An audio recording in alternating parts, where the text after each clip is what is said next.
When it was originally revealed, the Outer Worlds looked like a lavish and extraordinary take on the original Fallout New Vegas formula. With the recent downfall in quality for the Fallout series, fans including myself were eager to finally dive into a game that seemingly didn't forget what made Western RPGs so special in the first place. I'm happy to report that the Outer Worlds meets and at times exceeds those expectations. Outer Worlds opens up with a mad scientist waking you up from cryosleep. You, along with a bunch of other colonists on the ship, should have arrived at your destination and woken up years ago.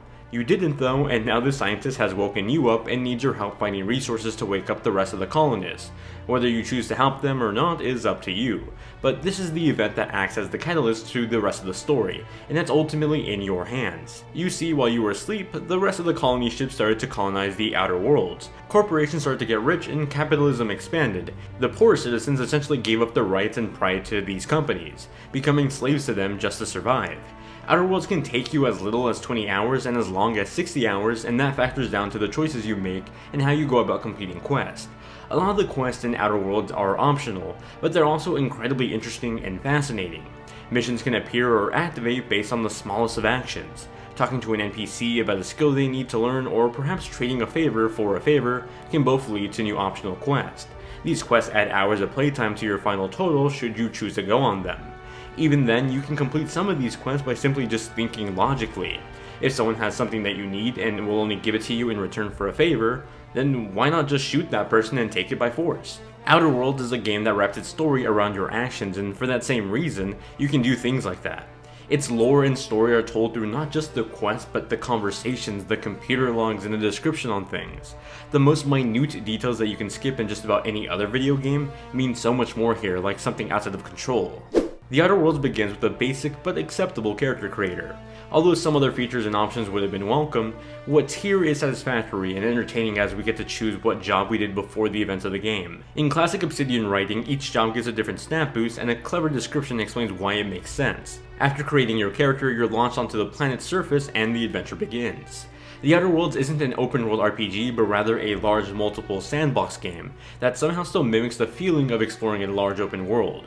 Perhaps it's the visuals, the design of the worlds, or something else, but I felt the urge to want to explore the environment. This would often lead me to realize how this wasn't an open world, but also led to plenty of secret optional quests that I would otherwise never come across had I not gotten off the beaten path. Companions eventually join you on your adventure should you choose to let them. They're great allies that are more than just NPCs that help you out in battles. Their personalities make them feel like unique characters, sometimes getting you to love them or hate them. In battles, they help you take on enemies by using special skills that activate these cinematic attacks. Combat feels significantly faster than what you'd probably be used to with Fallout. It's better in my opinion. Using a variety of close quarter, long range, or melee, and even science weapons adds for a variety of combat. Science weapons are humorous and hilarious to see in action, like the shrink ray that lets you shrink enemies. The gunplay here isn't the best in action games in general, but it's one of the best when it comes down to action RPGs. It's faster paced than something like Fallout with a greater emphasis on precision aiming. That's most apparent with the TTD ability that acts as its versions of Fallout's VATS. TTD, or Tactical Time Dilation, slows down time for a few seconds to let you land critical hits on an enemy. Shoot an arm, and you might just injure the arm used to hold their weapon. Outside of combat, the companions feel like a vital part of conversations that frequently are sprinkled throughout the campaign. These conversations, regardless if serious or comedic, have a large assortment of responses that can let you answer something seriously or snarky. Depending on your skill set, if you have enough persuasion and leadership, you can talk a leader out of their position. It makes just about every RPG element fit into each other, simply just working flawlessly. Companions even chime into conversations with their takes on the topic. I often found multiple companions conversating on our ship, having their own takes, and that's refreshing to see. It made them feel more human. I do have a few nitpicks though. I do wish I could have compared what I'm shopping for with what I already have in a much easier, better fashion. And for a game that offers so many optional quests, I can only really track one at a time, and it seems like something so easily overlooked. These are minor nitpicks that could easily elevate the simple day-to-day stuff, but nothing that ruined the experience for me. The Outer Worlds isn't the most impressive looking modern game, but when compared to other Western RPGs it takes inspiration from, it's top notch. Imagine the gameplay of Fallout New Vegas, but with the visuals and aesthetics of No Man's Sky. The color palette here is beautiful, saturated, and vibrant. Character models are detailed with facial animations that seemingly reflect all the different personalities you'll run into on your adventure. No one character looks the same, and that goes a long way because you'll be speaking to a lot of them. Walking through the different towns, I was happy to see characters that reflect the environment. I never saw a color swap outfit from an NPC, and that was refreshing in a game that takes such pride in building stories at any chance it can. I was shocked to see just how well this performed, especially when compared to the recent Fallout 4 and 76 games.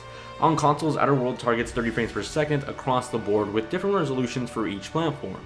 Base Xbox One upscales to 1080p, while base PS4 hits a native 1080p.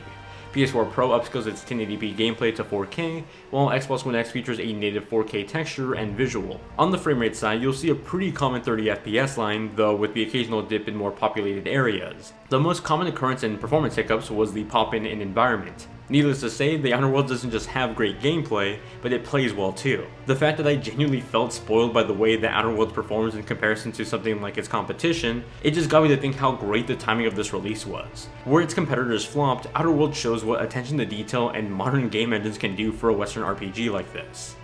The Outer Worlds does a lot with very little when it comes to its music and sound. You see, with a game from Obsidian and as ambitious as this, I expected way more from its music, especially in terms of scope. However, it doesn't have a grand orchestra track or anything like that. It's reserved in how little instruments each song use. That's not a knock on it though, because the music in Outer Worlds is great, with the most notable tracks being the ones while I explored the wilderness.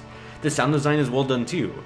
Guns have a loud, powerful kick sound to them, and that makes them satisfying to shoot. What stood out most though was the performance by the voice actors. Although voice work may not always be in sync with the character models, the performances here are stellar. The Outer Worlds is special in the sense that it's a story that just keeps on giving the more you put into it.